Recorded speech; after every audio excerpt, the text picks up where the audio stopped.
let's talk about startups. So, a startup is what, like a human institution that's designed to create a product or a service under extreme uncertainties, right? So, in other words, you have this great business idea and you don't know if it's going to make money in the end, right? So, and let's keep in mind that startups are not always tech companies. That's another conception. And we do hear of great startups like Lyft, right, which is an on-demand transportation company, or Coinbase, which is like a platform where you manage, sell, and buy cryptocurrency. And then you have Robinhood, which is a trading app, right? So we hear these things and we're like, yeah, there's hope, right? And when you think of startups, startups thrive by focusing on growth, filling a gap in the market, and solving problems, right? Or just answering more questions than answers. And then, when you think about startups more, you realize that it begins with at least 1 to 3 founders, usually self-funded, and maybe if individuals are fortunate enough, 66% of investors, maybe 66% of startups usually maybe have investors investing in their companies or are able to secure loans, right? And that's when things start getting a little shaky, because it's like, how can we assess or evaluate the longevity of such a company, and why would I want to risk my financial stability by working here, right? So, well, that's what we're going to get down to today. We're going to talk about, some of these myths or some of these reasons that are not true, and we're going to demystify myths. Yeah, that's what we're going to do today. So we have our lovely panel here. Chantel just kind of summed up everything, did everything for me. I don't have to really you're good. I'm going to get right to it, okay? So first, we're going to talk about money, because I think that's what people really care about. How many people care about money when it comes to startups? Yes, right? So, right, so I just wanted to get in there. It's not just, so money, financial stability, salaries, this is what people want to know. Is joining a startup a risk when it comes to having a decent salary, or is that like a myth, or so anyone can take this? Okay, I'll start. Okay, can you all hear me? Yes. Yeah, I'll start. And I'll start, I think, specifically because, so I've only ever joined startups at the seed or very early Series A stage. My name is Simone Tate, and my career started in tech about 15 years ago. I've only been with tech startups, so that is important, because there is a big distinction, especially now, between what people think startups are, which are all tech and innovation, and you can be innovative and also apply tech to startups that are all online, right? Packaged goods, foods, those sort of things that are completely changing the way that we live, that are impactful to our lives. Either way, they all usually start with just a very small team. And so in what we would call a bootstrap organization, when you're negotiating your salary, the one big thing you actually want to have is a very transparent conversation about how much money do you have in the bank? Does the company have in the bank? And especially when you're talking to founders or early, the first C-suite that's starting to form, they should be really transparent about that. Because what you want to really get down to is, what's the runway, meaning how much money do you have in the bank, your vision in which, and how long is that going to last? And most startups at that stage, it's really a day-to-day, month-to-month negotiation. So managing your own expectations when it comes to salary is really important if you're talking to an early stage startup. And then there are your later stage startups. Those later stage startups are your Series B or C or something like that. In other words, they've gotten investors, they've gotten venture capital money, they are then bringing in their next A team, and typically their next A team is where they can pay you more. If you're looking for a salary increase, a salary hike, that's where that comes in. But more importantly, really sticking to the theme of tonight is equity. And equity is a big, big part of what you should be negotiating. I think we'll get into it, but how to negotiate that equity, what the equity actually looks like. I'm not going to use all the technical terms, but the earlier the startup, the more willing they are to give the equity away, because who knows if it's actually going to work out. The later the startup, especially with investors and more outside capital that they're taking, the tighter something that's called the cap table, the tighter that becomes, so they're not able to give away as much equity, but that equity can turn into a lot of money in the exit. If they IPO, meaning they go public, or if they get acquired. She answered like 3 of my questions. But, so on to the next question, right? Because you pretty much kind of took us into the next question. So what are some of the questions, right, you would ask an employer when trying to assess or evaluate a startup? So you touched on it a bit. Are there any other key questions that you guys have in mind? And the reason why I'm asking such questions is so that I'm basically trying to get the panelists to offer practical advice, not just an empowering speech, telling you can do this, okay? So I'm hoping that you guys are taking notes, because this is really insightful. So what are some of the questions that, and this is for my HR experts, not trying to areas, not trying to get out there, but what are some questions that you can ask to evaluate and assess longevity of a startup? All right, well, I'll jump in a little bit on this one. I'm Steve George, by the way, everyone. Thank you so much once again for coming out. Such a nasty night, but hopefully we all get a chance to certainly educate ourselves. So I think as far as questions are concerned, in learning more about startups and learning certainly what value that startup can bring to you, actually, right? You sort of have to look at it almost from a mirror perspective. Questions like, well, what sort of opportunities are in front of me in the next year, 2 years, 3 years? Now, again, that's going to be dependent on the status of the startup, right? If it's brand new, it's a couple of years old, it's Series A, may not have as much sort of knowledge base or sort of extent to share with you to that point, but I think ensuring that there's a clear-cut opportunity or a clear-cut path for you to certainly thrive within your particular role, or even the opportunity to extend it to other paths as well. So getting in front of that as soon as possible, I think is great. Getting an understanding of what folks have done in front of you in that particular role as well. What happened to the last person that was here? What did that individual do? What did he or she accomplish? Where did she move on to? Hopefully it's within the same company, but it's, I think, certainly very pertinent in terms of looking and doing a due diligence as far as an organization is concerned, specifically startups.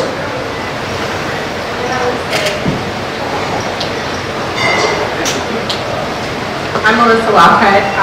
I would say for you guys who are in sales, you want to ask questions about what's the ramp time for me as I come in. Is it 3 months? Is it 6 months? Is it a year?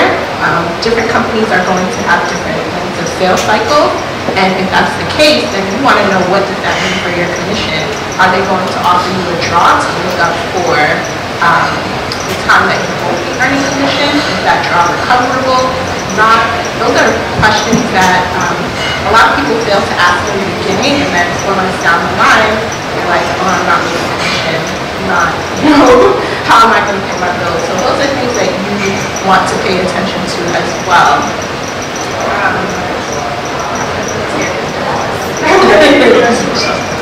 Not playing. And then you also need to ask, when is your commission going to be paid? Is it when you sign the deal, or is it after implementation and after the deal goes live? Because if it's a newer company and they're still trying to figure those things out, you can sign a deal today, but it doesn't go live for 4 months, and you might not get paid on that. So those are questions that I would encourage you all to ask as you're negotiating as salespeople.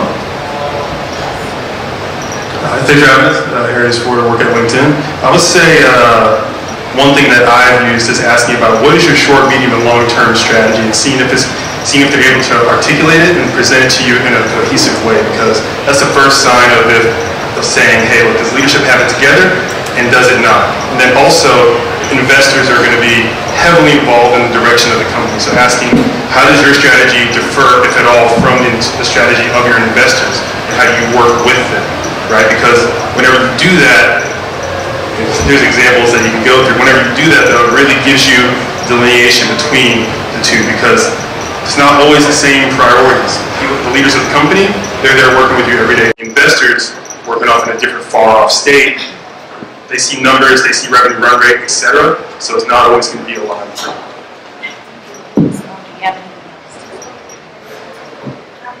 Just adding one thing there, and that is most startups, as perfect as you can be in an interview, as much information as you want to get out of them, they usually don't know. They usually don't know. And so there is a level of being comfortable with that or uncomfortable with it. It just depends on where you are and stepping out of your box, right? And what risks you want to take. But more than anything, leading with, passion, but really smart negotiation and knowing the things that you can have, knowing the things that are important to you up front. That's great to have the conversation, but managing your own expectations, knowing that you may not have the answers. And they're looking for builders, by the way. So if you're not into building, and if that's not something that you're, ready to invest in for the company and yourself, because it gets very personal and professional very quickly, then you're going to have a little bit of a tougher time being okay with not having the answers from them. Thank you. And Yeah, I'm sorry, just to back really quickly. Just to piggyback on my esteemed panelist over here. Some of those questions, to her point, can eventually, sometimes questions that come up that you feel may not be, to your point, they may not have the answer. There may be some sort of, like, wow, who has that? Who's looking for options at this point? So I think some of those questions become sort of seeds of ideation for leadership.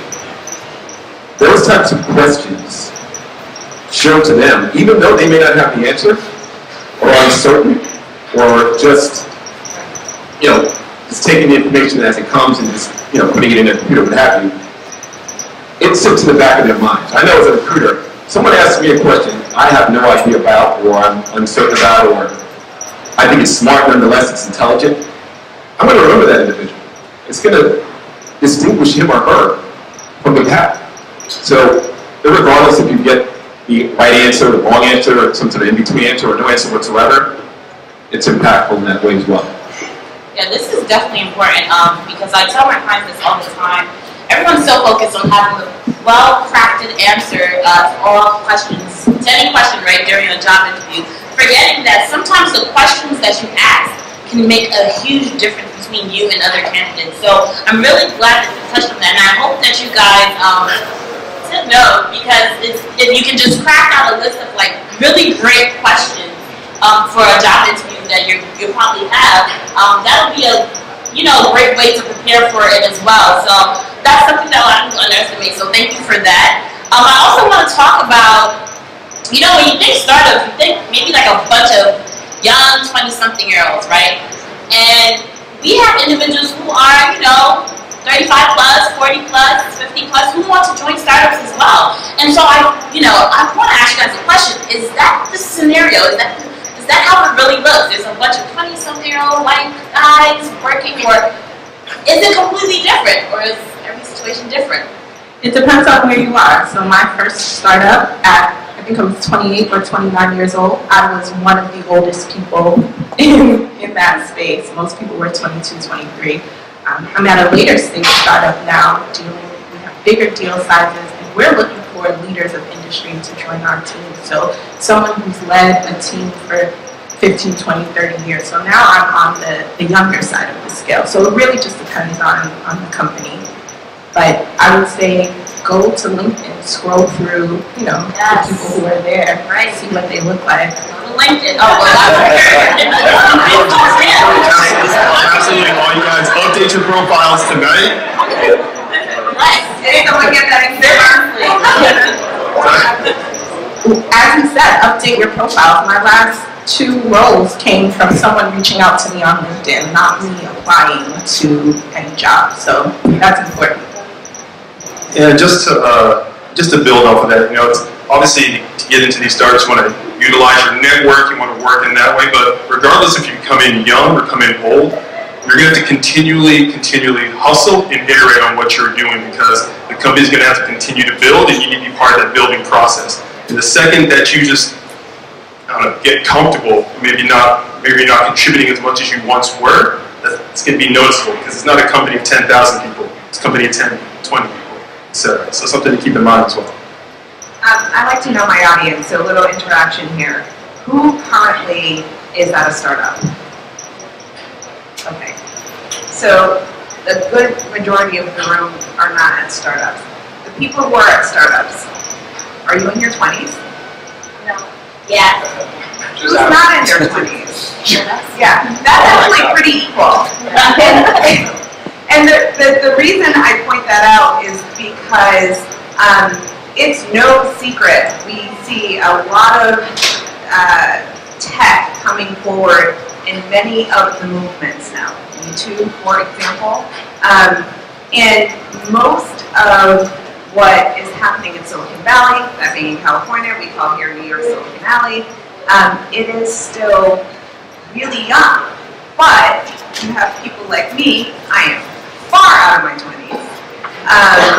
And when investors are looking at unicorns, and I keep bringing it up because I know that's why you're here, we're talking about unicorns, right, and getting equity in unicorns. Every investor, every venture capitalist is looking for the next unicorn. They don't care if you're hiring someone in high school. You can get there, and if you can make their return, and if the founders are really connected to what you're doing, and you're connected to the mission, they're going to hire you. But there is something to be said for age and pay.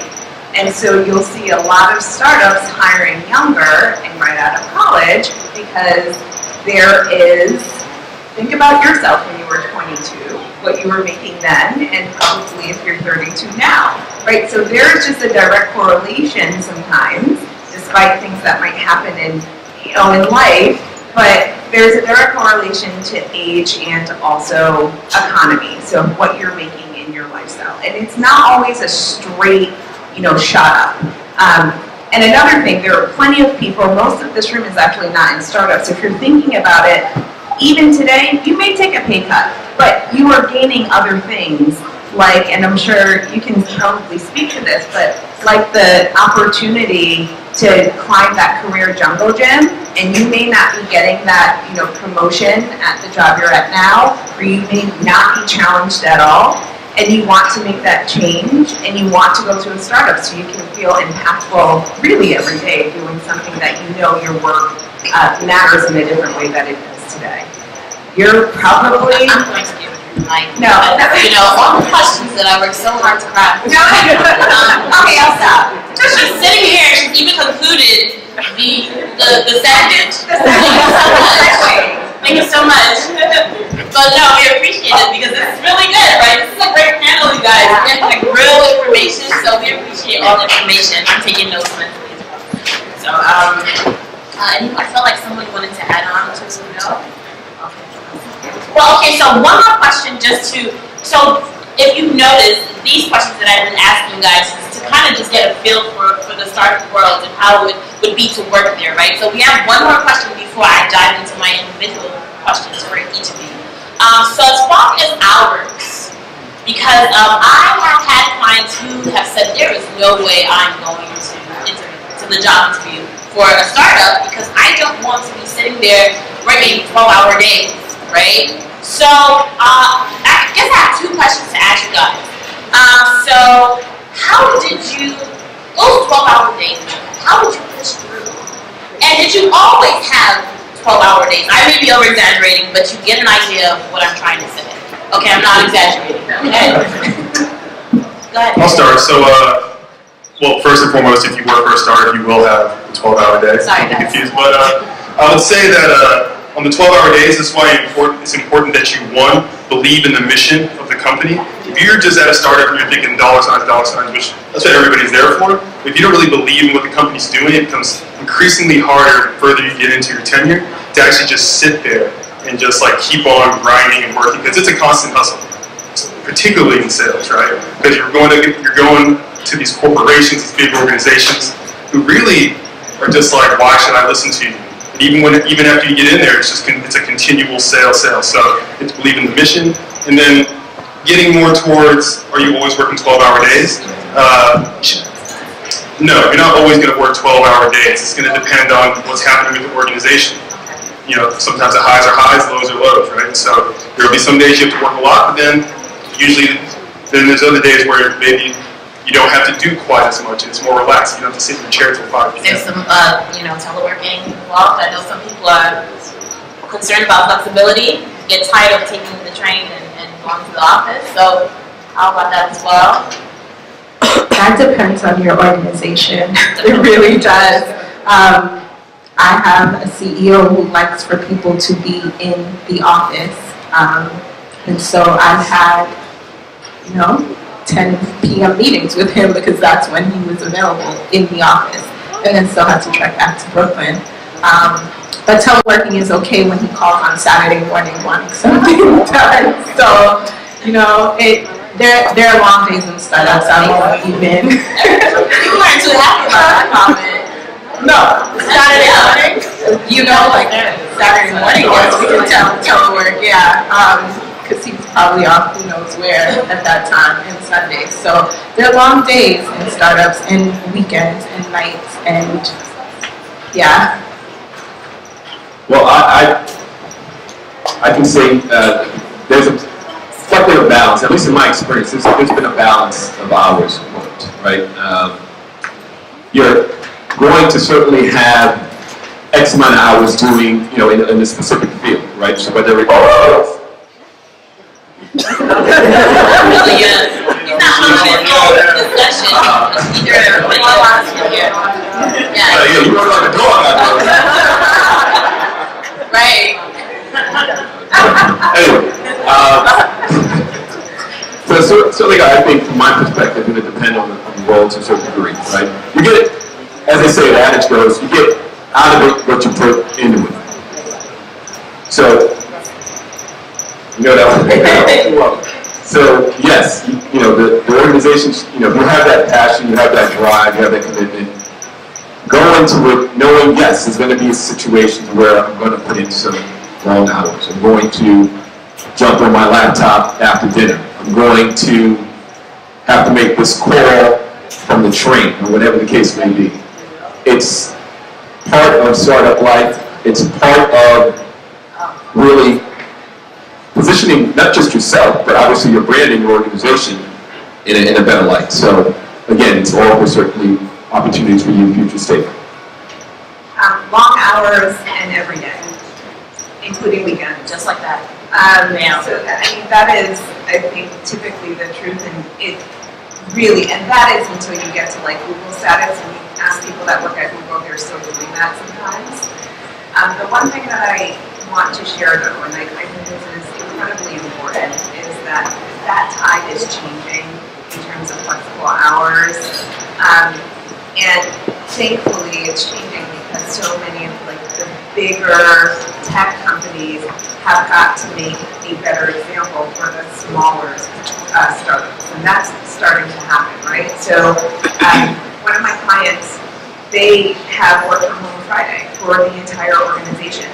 And I think that's terrific. They have 2 moms on their team, and more dads than they have moms, and that's so important, right, to have work from home and flexible hours, and also understanding. And I think during your interview process, you certainly want to be asking, if you're not interviewing with who your manager would be, you want to be asking these questions, and don't be afraid of asking them. It sets a really transparent tone for both of you.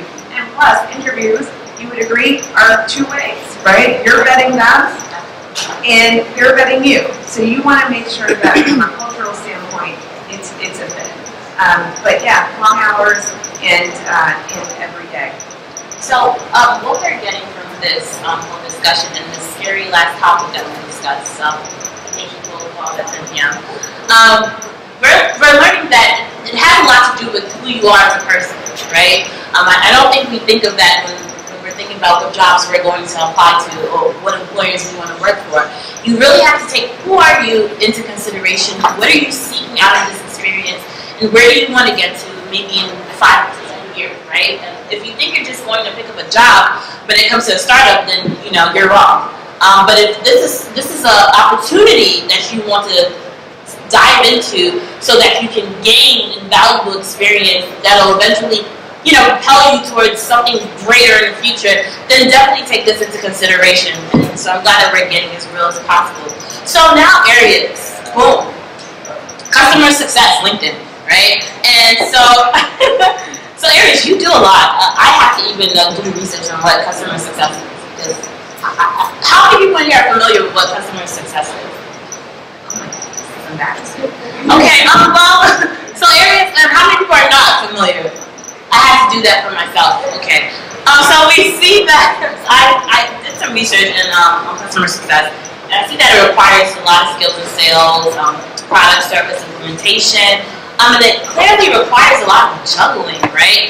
And it seems like it's extremely crucial and essential to the success of tech companies, both small and large. So the question I wanted to ask you is, what were some of the skills you gained working at a startup that you can say have greatly contributed to your success as a professional at a large company such as LinkedIn? So this is really good because you get to see how he's used it to get to where he is now. Yeah, so the reason I went, so I back up, when I first started working, I was actually working at IBM and AT&T Enterprise, which are very large organizations. But I wanted the chance to actually get to work on, well, first a mission that I believed in, but second on a bunch of different things within a startup that I would never have the opportunity to do elsewhere. You're at a larger organization, it's very much stay in your lane, do your job. At a startup, it's all hands on deck. And so that was a lot of what I gained, and I learned, one, how to be flexible in what I'm doing, but I taught myself how to learn within a startup environment, and then also how to work with these clients, and then bringing that experience to the larger organization. I found that I had, through my experience, I had much more experience doing different types of things, and I brought that to the team at LinkedIn. And so some things they may not be comfortable with, uncertainty, being able to dive deep into the product, and then be able to work with the clients on that. Because in customer success, you're not doing sales. You're still going to work closely with sales. You're going to still be working with the clients, but you're not going to have a quota, right? You're working to make sure they're getting the most out of the platform, program, product, whatever it is. So working in the startup environment, I would say, really, one, prepared me for the ups and downs. We can get into that some other time, but for the ups and downs there. But really being able to, think on my feet and work in that environment. Think on your feet. That's super important. So that's really good information, because I don't think a lot of people think of the opportunity to. I guess when you're working at a startup, you are under a lot of pressure. And so they're not able to see how skills under that much pressure can really help you in a major company, right? So when you walk into a major company, I'm certain that you're like, I can take on anything. Well, yeah, I think, especially being in sales, I did sales at a startup for a little bit as well before I transitioned to customer success. And, it's funny, I was working for a startup and I closed the biggest deal in the company's history. I was the man for a quarter. And then the next quarter came and they were just like, Arias, you got to figure this out or we don't know what's going to happen with your position. Real conversation. And so, it's sobering in that whenever you look at it like that. And because at the end of the day, when you are working for a startup, the company is, especially in sales, the company is literally riding on your shoulders to get those sales. Whereas you go to a larger company, like LinkedIn, you want to hit your quota, but that's because they just demand excellence, and that's just what they expect of you. But at the startup, it's like, if you're not producing, they will cut you quick. So that's something that you learn. That's something that you learn you can bring to a larger organization as well. But, and so Melissa. So Melissa, she's a startup HR pro. So Melissa, the key to ensuring that, well, you and Steve are in competition, kind of. You guys can distinguish the difference, actually. But you're the key to ensuring that staffing makes sense, right? And coins are right, the benefits are right? And that there's a system and there's a protocol in place. That's what I would say when it comes to like human resources. And so you get like the $1 million question, right? What are some of the great benefits? Because this is very important. This is your livelihood that's involved when it comes down to working for a startup, right? What are some of the great benefits that an employee can get by working at a startup in comparison to a corporate Goliath company? So I'm going to move away talking about your traditional money benefits and all that stuff because you can get that almost anywhere. I would speak from experience that what I got from being at a startup was the ability to build an HR function from the ground up. There was nothing in place before I got there. And that's experience that I wouldn't have gotten, say, when I was working at KPMG. I very much had my little function, check boxes, same thing every day in and day out. When I moved to the startup, it was really up to me to drive what I was doing and how I was doing it.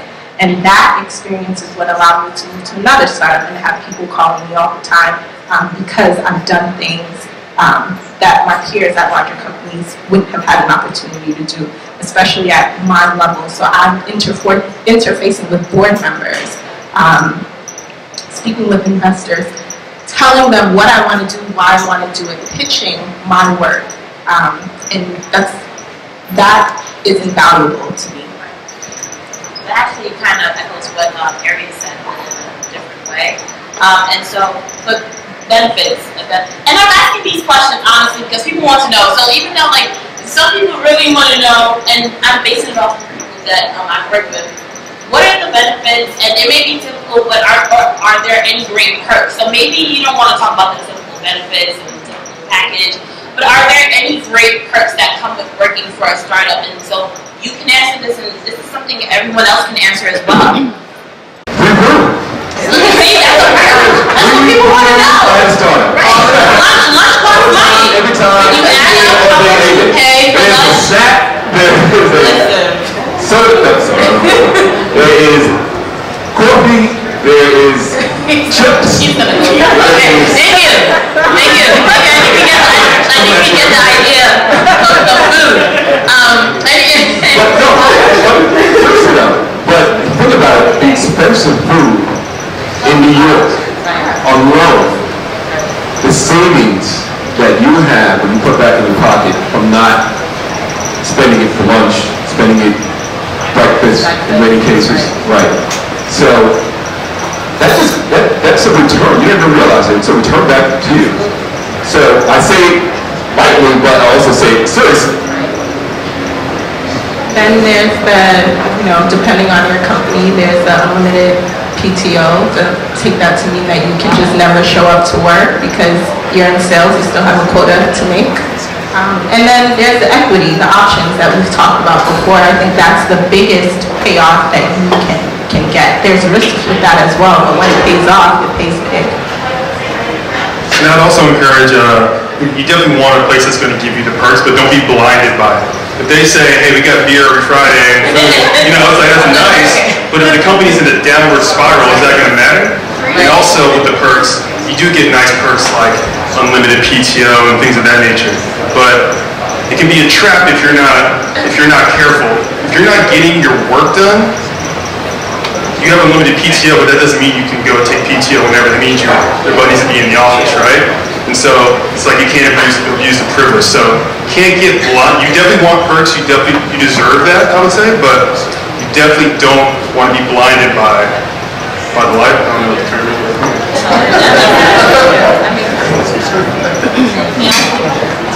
So that's really good to know, and I like the whole don't abuse the perks. And honestly, I don't know if many of you have noticed that when it comes down to working in really intense environments, you usually get a lot of perks, and it's because they're working you to, I don't want to say to death, but to death. And so that's something you guys should keep in mind. So do not be blinded by the perks, like he said, okay? But take them into consideration. I actually was going to ask you another question, Melissa, but you answered it, because I was going to ask you about because I have a lot of HR clients who are HR professionals, and you just answered that the benefit of being an HR professional in the startup world. So are there any HR professionals in here, by the way? Okay. Yeah. Good. Okay, it's one, but she got something out of it. You want to say something? Yeah, so I've been working in Missoula for just a month now, and prior to working in Missoula, working in the staffing space, so I always wanted to work at more of a startup and an activity. I really liked it, and I guess you back on benefits. Seriously, Scott's Kitchen, like, it still makes me super happy one of the things. Snacks, cold brew. We gotta get away from the food. You're gonna blind everyone. But then also, I mean, depending on how old a startup is, there's like less risk. I mean, I guess we're still considering startups who have offices all over the world, and we think they would fit in. So I feel like it's important to make that difference. Like all, just because when you start as a startup, like, you fit when you start right now, like, at a level, definitely not. So, yeah. I think Simone touched on that earlier, describing the different types of startups. So I hope you guys took note of that, because that was really important, because when we think of startups, everyone's just thinking of one kind of startup, maybe 15 people. But when we think of the major companies that I just mentioned earlier, you don't think of those as companies with just 10 people, and they don't have a 10-person staff. So good point. And so Steve, he's the talent acquisition professional. And Steve, you are the key to ensuring that staffing makes sense as well, but that the talent is legit. Right. Okay. Just wanted. And so as I've done my research, or even with people I know, I've realized that a lot of startups, it's usually not what's on your resume that makes you appealing, right? So we work so hard to slave over this resume, make sure it's perfect, that our answers are crafted well. And I definitely have a lot of friends who weren't the best looking professionals on paper, but they landed that job and aced that job interview. So with that being said, would you say that, how can a candidate, appeal to startups on paper, right? So that's resume, cover letter, if they even want a cover letter, online, right? So we say LinkedIn, right? You can have an online portfolio. I don't know if anyone has an online portfolio, because that's cool now, right? A domain of your own. And in person, how can they appeal in person, right? So that's like a job interview and networking events as well, because I think we overlook that. So, A lot of questions. okay, so we're gonna say on paper first. So I'm gonna break it down. All right, so listen. I'm gonna keep it all the way 100 with you. 110 in some cases. I review, this is obviously my personal experience. I review resumes, obviously, on a daily basis. On a weekly basis, monthly basis, annual basis, yearly, etc. What I've come to learn in reviewing resumes, that a couple of things certainly have to stand out to me. I probably spend 30 to 40 seconds per resume. Take notes. Literally. Right. Literally. Now, it's great. You have a great design in the corner. It's cool. I see a picture of you, in the sailboat or whatever. That's great. But if I don't see the substance that I need for that particular role, I gotta move on. Would you say a career summary can kind of seal the deal initially and then work your way down?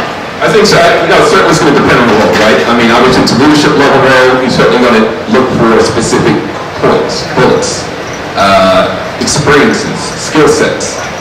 But, regardless of the role, I think, ensuring that you have ensuring that you're targeting the specific role through your resume, through your experience, through what you're outlining, is really going to be the key. At least, when you're looking at it from a first pass. Got the others. It was just online. Online. So online things, absolutely. Online presence. So after looking at the resume, guess what I do? I go straight to LinkedIn. There you go. I hope your LinkedIn profile is looking real nice. Social media right now is king, right? I mean, we don't have to argue around that, right?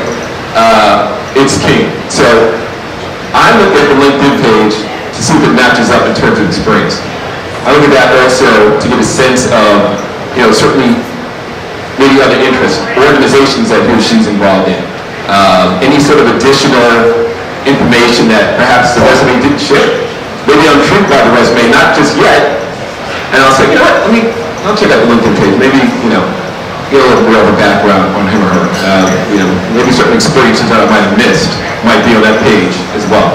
So, certainly very important to update your profile, keep your information fresh, and pertinent to your career direction.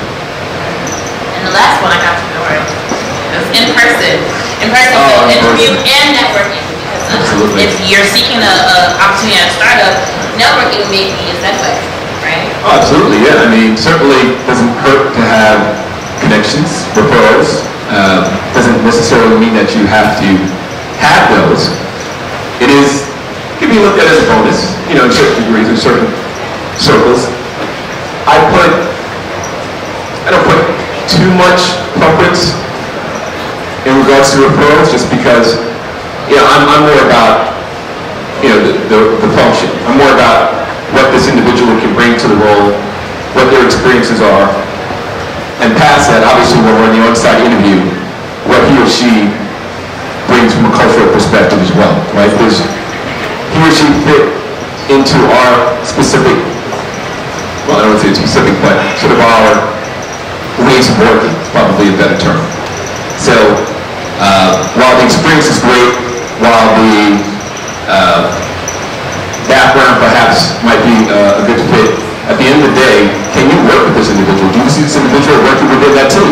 Within that subculture of the team, right? So there's a lot of different aspects that come into it when you are evaluating opportunities. And I think, especially when it comes to the on-site interview, to certainly do your due diligence, come prepared, questions we touched on, and be yourself. Don't be anybody else except yourself, because this is what we're going to see, for the next couple of years here, if you're hired, right? They're going to come altogether different. So, be yourself. And there's a term out there, what is it? People hire other people, which is true, but in reality with a startup, that's going to get you in the door. Once you're in the door, you're on your own, right? And within a startup, you're not just going to be interviewing with people on the sales team. You're going to be with people from the product team, the marketing team, ops. You're going to be with everybody, and they're going to want you to impress every single one of them. So you have to keep that in mind as well. So when you're doing your press, you're not just meeting with the sales team, hey, I'm a great seller. No. You have to meet with everybody and make sure you're sharp on all points there. Yeah, probably just to piggyback again, the cross-functional approach is probably the correct, the most typical interview process. I don't think even in organizations, I've had the opportunity to work at Pepsi, I've had the opportunity to work in companies like Diageo and so forth. And typically it's like maybe 2, maybe 3 rounds. In a startup, they want you to meet everybody. We want to see how you're going to react to this person, how you're going to work with this person, how you're going to fit in with this team. Because everybody works together. It's a very collaborative effort. So you have to sort of come into it knowing that, all right, I'm going to emphasize this with this individual. I'm going to focus on this with that individual. And obviously, in tune with the particular role and in tune with the function. So when it comes, I'm come back to you. And just one question before we move on. So in regards to the cross-functional interview, right? Do you meet these people by surprise, or do you know these people in advance? And this is a very important question, because if we know in advance, we can do research on them and be prepared to, know what to say. But I share everything. So in my situation, I don't know if everybody else's startups do this, but I definitely put forward an itinerary. So at least we have an updated sense. You guys are so organized. I'm going to tell you the dark side. Yeah, tell it. Yeah, no, definitely not, because what happens is that it's already so hard to get onto the director of sales, VP of sales schedule, right? But that's really where they need to hire. So they'll come in, they bring in the candidate, depends on the stage, and I'm not gonna say depends on the company, because I know a lot of companies that still do this. And the VP of sales goes into the interview, they really like the person, they say, this might sound familiar to some of you, do you have a little bit more time? Can you hang tight for a second? And that usually has nothing to do with the people manager or the talent acquisition person. What it has to do with is that the speed of a startup building is so fast that when they like someone and they know the person is capable and they see the potential and they want to hire you, that VP of sales runs out and says to the product person, hey, go interview for 15 minutes. What? I don't have a resume. It's on the table. Go in. And part of that, though, is because they really just want to see the fit, the personality fit, the culture fit. They'll ask the same questions. They're in growth mode. They understand what that looks like. And then the product person will say, I know we've had you here for about an hour and a half. You have maybe 30 more minutes. And then if they're smart, they plug in someone who would be a colleague, which I like to do, peer-to-peer interviewing. And they'll put in someone from the sales team or like the CEO or founder or something like that. That is usually the stamp of approval. You know what that just saved you? 3 trips to their office. And it also allowed you to flex your muscle in being on your toes, being resourceful, being able to tell your story, and to really engage an audience that you weren't expecting. We're in sales. How many times does that happen in a meeting where you walk and you're like, oh, my meeting's with these 2 people, and you walk into a meeting with 10 people. Happens all the time. So that's really important to know that I'm glad you guys are so organized, I'm sure, but most startups, and I've been that manager, and I've been that hiring person, I've been hiring teams and putting teams together for over a decade now. Oh, I'm totally the first one in there, head of sales, and then I pull out and say to my HR person or my people manager, I want these 3 people to meet this woman right now. Make it happen, because I want to make an offer before she's off the market. Well, hold on, let me just put back that really quick. That doesn't always happen, that itinerary falls in the eye all the time, all right? I'll just add that caveat. It's funny, I did that today. There was some candidate today, really liked it. Did I call you out? That I really liked, and I said, you know what? You gotta come to us. Hang up for a second. What if she could be somebody else? So it's, certainly I think a badge of honor to have that opportunity to meet other individuals. It doesn't obviously always go to schedule. I mean, we do our best, certainly within our particular team, but again, huge benefit to certainly have that put forward. So everything that they said, I also want to give you guys, tell you about my interview experience at my current company. Went in for the first time, met with the CFO, 8 a.m., no one else was in the office. Came back another time, met with the CEO. And he's like, oh, we're having drinks in 2 days. Can you come back then? I want you to meet our VP of product and our VP of engineering, I think it was. So I came back, I met with them. Thought I was gonna stay for a half a drink or something. I was there for about 4 hours because he wanted everybody in the office to meet me. It was, I think we had about 11 or 12 people in the office at the time, so every personality that was added really impacted the dynamic. And I was there for drinks, holding my same one drink One drink. for 4 hours, and met every single person on the team. And I was not prepared to meet any of them, but you just have to, be able to roll with the punches. How soon and after did your offer come? 2 days. And like a real life, just another real life example, it's also, sometimes we want you to meet the team, but also, it's a startup, so things are busy. I remember I was supposed to meet with the head of sales, not even the head, it was gonna be my director. And I get there, I got all these thoughts in my head, I'm ready to go, and they were just like, oh man, the surprise meeting came up, big opportunity, you're meeting with the CEO instead. You okay with that? I was like, no.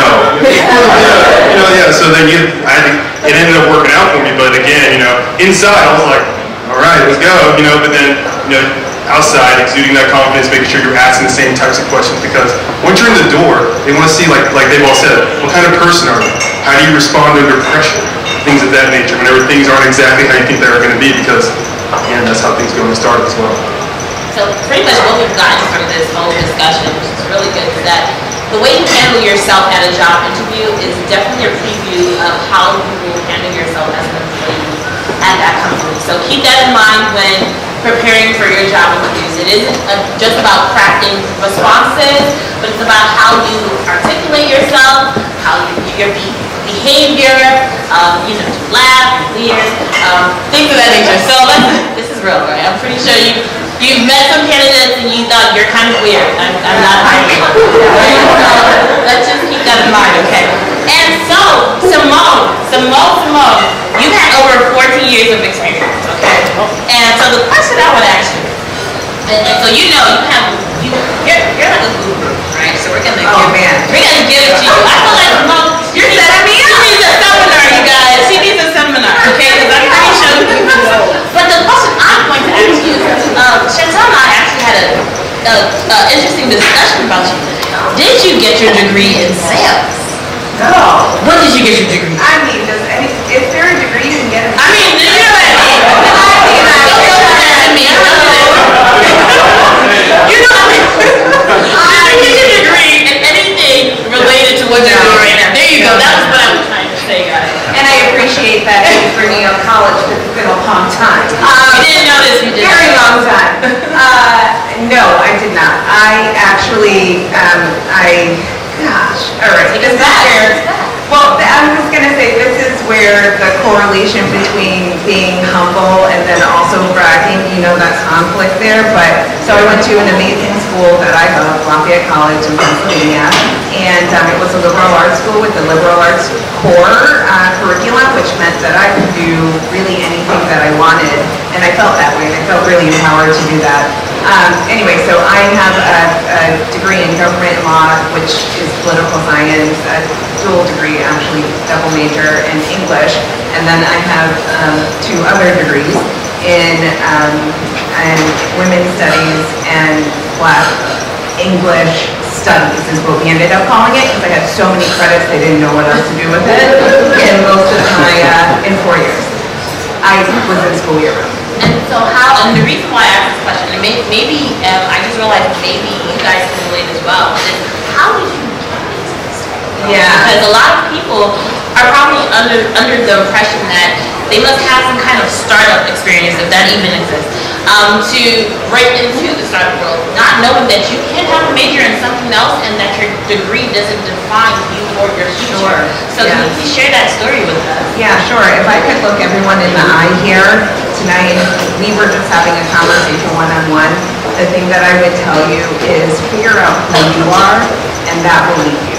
Right? Your most authentic self will get you to where you need to be. Yes, snap it up, clap it up. Thank you. Appreciate the advice. It's real. And so I'm going to go back a little further, I promise, just anecdotally.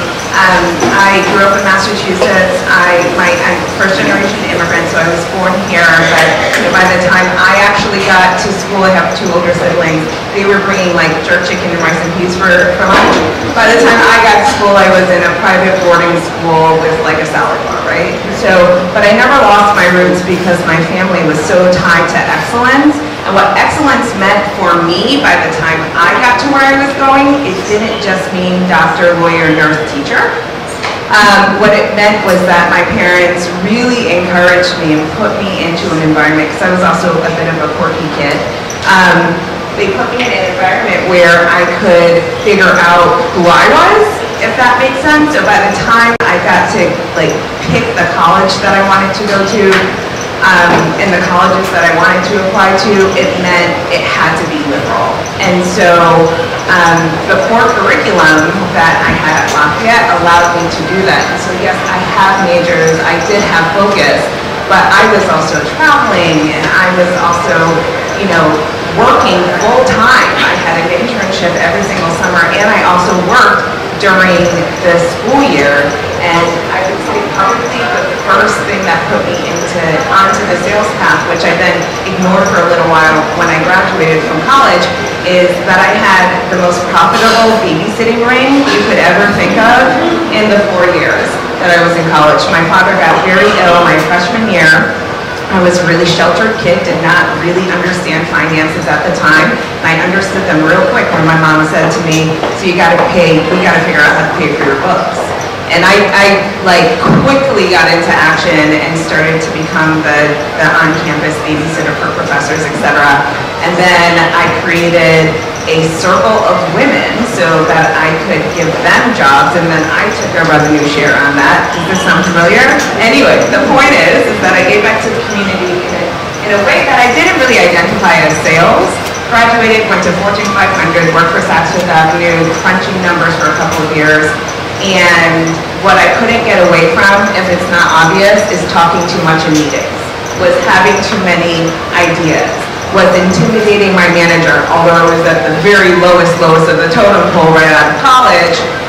People wanted to follow me, but I didn't want to be followed. I really wanted to follow them. I just wanted to be collaborative and figure things out, and more than anything, make more money for the company. And I was always thinking about ways to make more money, if you can believe it, for a Fortune 500 company.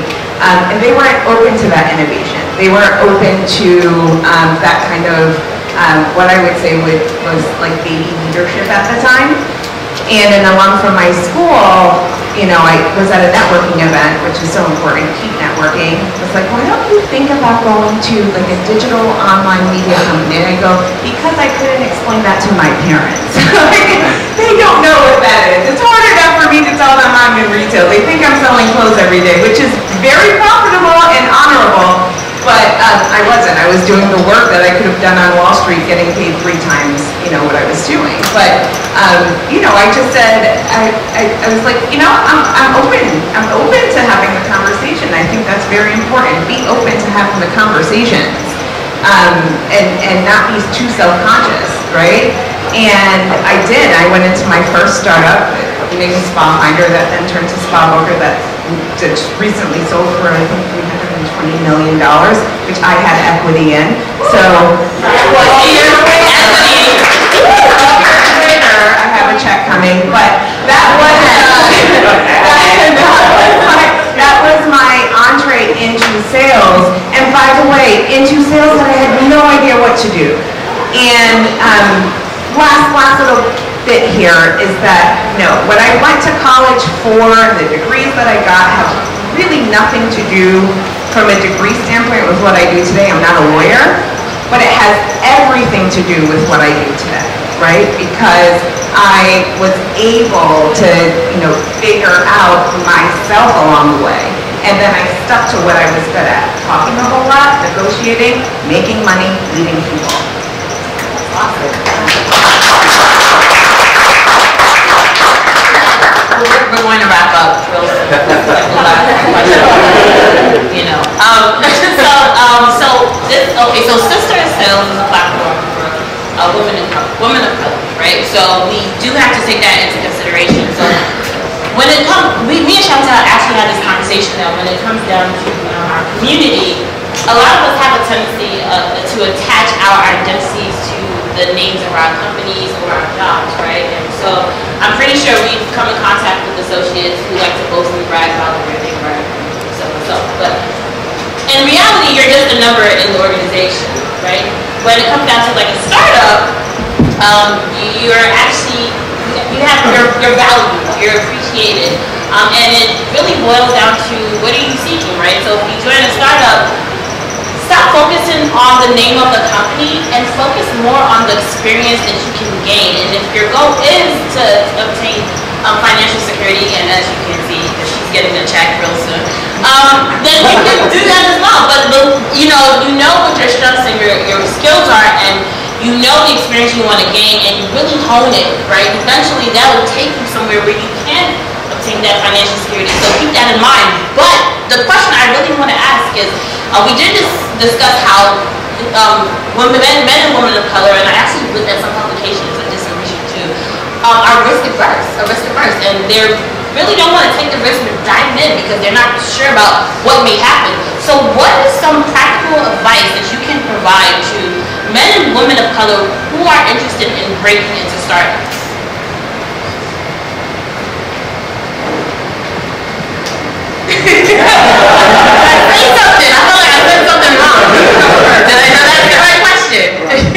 It's no risk, no reward, right? Like that's, you have to take the risk. Moving to my first startup, I did not get an increase in salary. It was a lateral move.